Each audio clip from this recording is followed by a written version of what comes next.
भारतीय राष्ट्रीय कांग्रेस एक आंदोलन है, एक राजनीतिक दल नहीं। भारतीय राष्ट्रीय कांग्रेस लोगों की आवाज़ है, इस देश की आवाज़ है। भारतीय राष्ट्रीय कांग्रेस ने सदा इस देश के वंचित, शोषित, गरीब, मध्यम वर्ग, हर उस व्यक्ति की आवाज़ उठाई है जिसका हक छीना जा रहा है। भारतीय युवक कांग्रेस के अध्यक्ष के तौर पर हम सब साथियों ने वाराणसी में एक आंदोलन किया था बच्चों की फीस हाइक के खिलाफ, जब 300% भाजपा ने फीस बढ़ा दी थी। MBA तक की फीस 30,000 से बढ़ाकर 72,000 रुपया कर दी थी। संवासनी कांड जो हुआ वो सब उसके जानकार थे।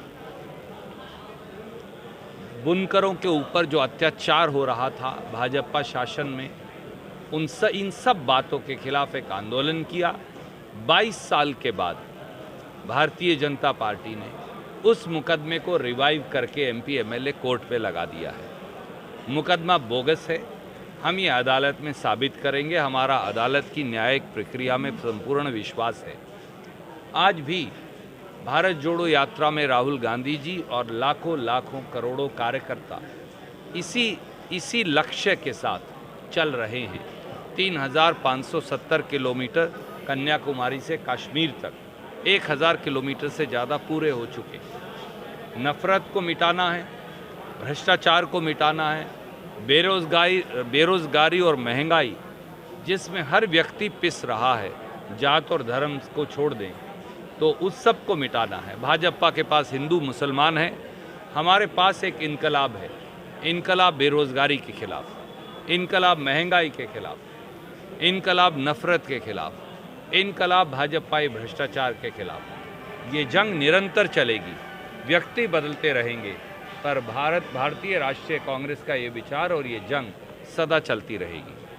सर, एक बार आपने फीस वृद्धि को लेकर 22 साल पहले जो आंदोलन किया था, एक बार फिर से उसकी पुनरावृत्ति होती दिखाई पड़ रही है। आपको मालूम भी होगा, चाहे प्रयागराज विश्वविद्यालय हो, चाहे BHU में भी कल रात को खुद NSY के तमाम छात्रों के और मल्लिकार्जुन खड़गे या शशि थरूर। देखिए, ये निर्णय कल होगा। दोनों की अपनी क्षमताएं हैं। मल्लिकार्जुन खड़गे जी का एक लंबा जीवन कांग्रेस पार्टी में रहा। 8 बार लगातार विधायक, 2 बार लगातार सांसद और अब राज्यसभा में विपक्ष के नेता।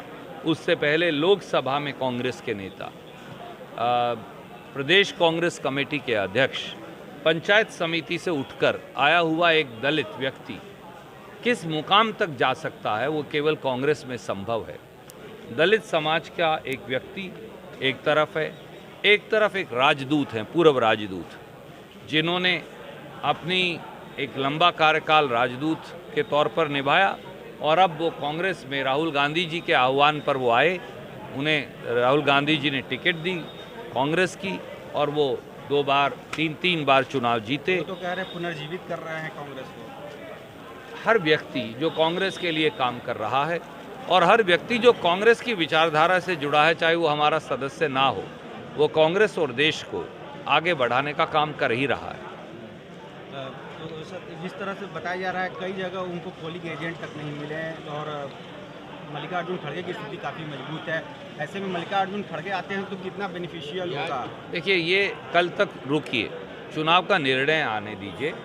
जो चुनाव डब्बों में बंद है उस पर मैं अभी क्या टिप्पणी करूंगा। मैं ये जानता हूं कि ये चुनावी प्रक्रिया केवल कांग्रेस में संभव है।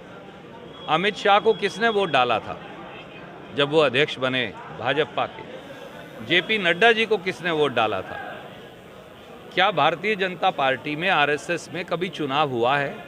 किसी ने उनकी वोट डाली है? बीजेपी क्यों? दुर्भाग्य से मीडिया के साथी कभी भाजपा से ये सवाल नहीं पूछते और मैं आपका की पीड़ा समझता हूं, क्योंकि आपको जेल में डाल दिया जाएगा, आप पर मुकदमा दर्ज हो जाएगा मेरी तरह, और उसके बाद आप मुकदमा भुगतेंगे या पत्रकारिता करेंगे।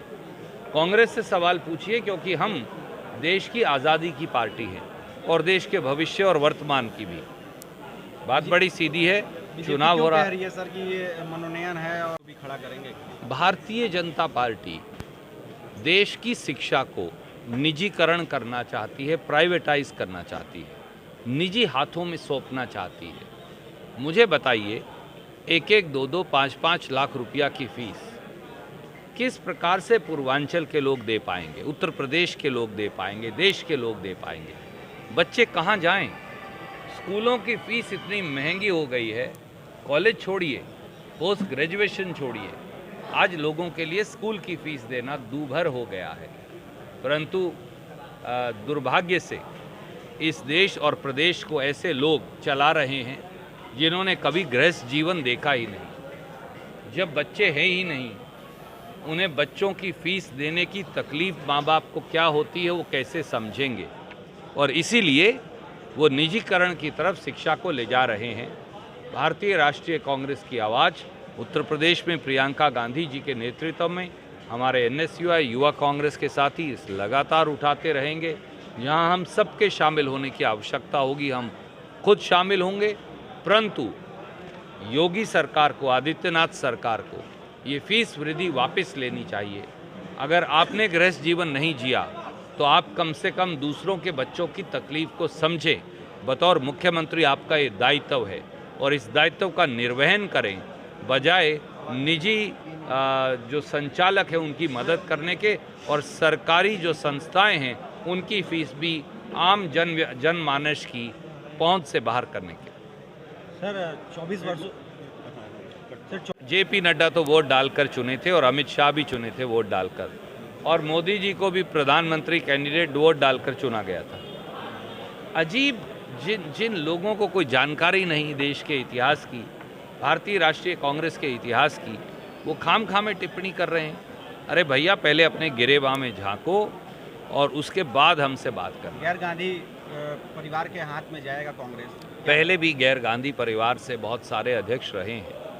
याद करिए, नरसिम्हा राव जी हमारे अध्यक्ष रहे, कोई बहुत पुरानी बात नहीं, 1991 से 1996 के बीच की बात है।